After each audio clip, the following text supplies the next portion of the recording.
Mirë se erdhe në botën ku askush nuk është i pafajshëm. Sekrete shqiptare, vendi ku rrëfimet më të thella, më të ndaluara dhe më të pathëna të shqiptarëve marrin zë. Na bëni subscribe për histori të ndryshme.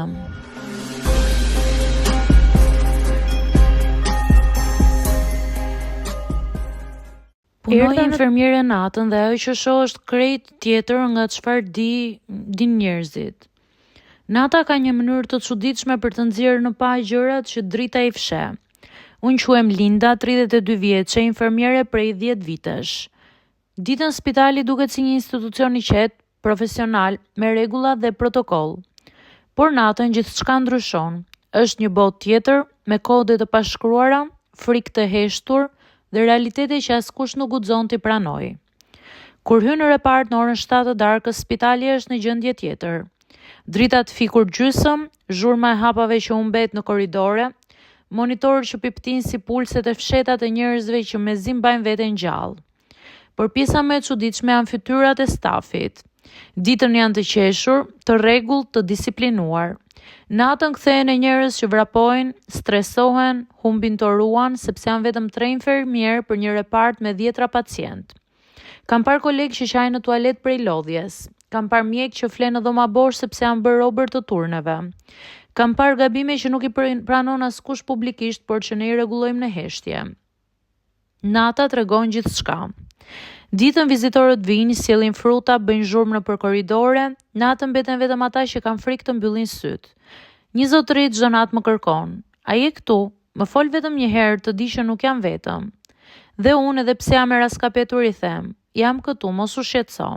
Ka gra të moshuara që prej viteve jetojnë vetëm dhe kjo orë e natës për ta është më e frikshme se sëmundja. Ka djem të rinj që bëhen të fortë ditën, por natën dridhen nga ankthi. Ka njerëz që flasin me veten, që qajnë e heshtje, që kërkojnë dikë, çdo kënd. Ne infermierët jemi shpesh personat e fundit që ata shohin para se t'i zërë gjumi. Kjo përgjegjësi është shumë e rëndë. S'do ta gënjej, ka gjëra që më kanë tronditur. Si hera kur një pacient nuk mori kujdesin e dur sepse mjeku i turnit ishte thirrur të shihte një vip në një dhomë të fshehtë poshtë. Ai pacienti vojeti më shumë se ç'duhej, vetëm sepse dikush me pushtet kishte prioritet. Ose hera tjetër kur një kolege ime u qortua për një gabim që kishte bërë dikush tjetër, por që është i rëndësishëm dhe duhej mbrojtur. Kam parë që kartelat ndonjëherë plotësohen sipas asaj që duhet të shkruhet, jo sipas asaj që ka ndodhur. Kam parë padrejtësi që në ditë duken të pamundura, por natën bëhen normale. Një natë më ka ndryshuar përgjithmonë. Ishte ora 3:15 e mëngjesit. Reparti ishte në qetësinë e tij të zakonshme të zymt. Unë po kontrolloja monitorët kur dëgjoj një thirrje të zëshme: "Linda, hajde shpejt."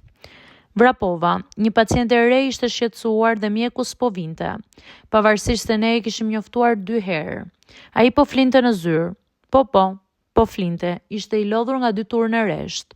Unë duhet të mbaje gjithçka nën kontroll derisa ai të zgjohej. Duart më dridheshin, jo nga frika për veten, por nga ankthi për pacienten. Ajo më kapi dorën dhe më tha: "Të lutem mos më lër." Nuk e lash. Qëndrova pranë, i flisja qetë, i vendosa oksigjen, i kontrolloja shenjat vitale.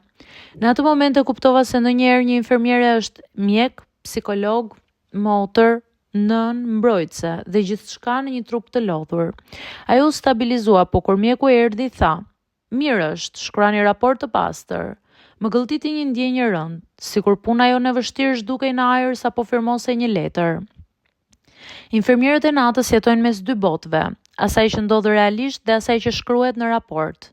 Mos mendo se nuk lodhemi deri në kocka, por vazhdojmë sepse dikush ka nevojë për ne, shpesh më shumë se sa ka nevojë për mjekun. Shpeshherë mendoj ta lë punën, e kam gati atë mendim prej vitesh, por pastaj vjen një natë kur dikush të falenderon ndryshe, me një qetësi që nuk e gjen askund tjetër. Dhe unë e di që jam e duhura në vendin e duhur, edhe kur askush nuk e sheh. Askush nuk e di çfarë ndodh natën në spital. Askush nuk e di çfarë mbajmë ne brenda vetes. Askush nuk e di çfarë vendimesh marrim, çfarë frikë ruajmë, çfarë gabimesh korrigjojmë në heshtje. Por unë e di. Dhe natën kur dritat e gjysmë spitalit fiken dhe mbetemi vetëm në zhurmat e monitorëve, mendoj gjithmonë një gjë.